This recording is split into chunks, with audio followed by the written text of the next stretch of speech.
নমস্কার। আজকে আবার আপনাদের সাথে ড্রাগন গাছের আপডেট শেয়ার করতে আসলাম। তো এই ফুলগুলি আগের দিন রাতে ফুটেছিল, আর আজকে রাতে সব ফুলগুলি নেতিয়ে গেছে।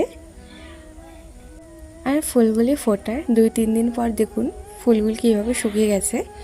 তো এই ফুলগুলিকে ড্রাগন ফল থেকে আলাদা করে নেব। ফুলগুলিকে এইভাবে দুই দিকে হালকা করে প্রেস করে দিলেই ফুলগুলি ফল থেকে আলাদা হয়ে যাবে।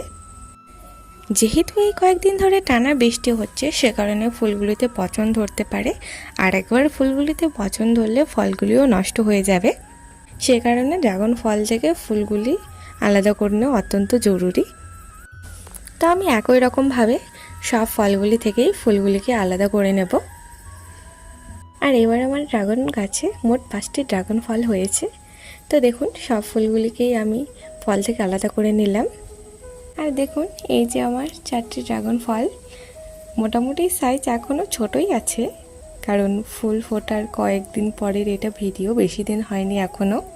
এগুলো সাইজে আরেকটু বড় হবে। তো আপনাদের ড্রাগন ফল কার কার ভাল লাগে অবশ্যই জানাবেন।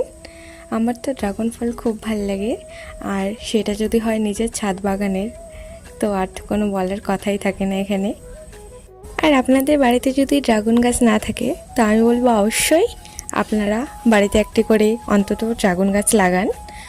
আর এই ফলটি এখনও ছোটই আছে, কারণ এই ফুলটি পরের দিন ফুটেছিল, আর ওই 4টি ফুল একদিনই ফুটেছিল, যে কারণে এই ফুলটি পরে ফুটেছিল। তো এখনও ছোটই আছে সাইজে। আর এইটা আমার আরেকটা ড্রাগন গাছ, যেটি একদম উপরের ডগায় একটি ড্রাগন ফুল এসেছে। তো যেদিন এই ফুলটি ফুটবে অবশ্যই আপনাদের সাথে শেয়ার করব। তো সাথে থাকবেন।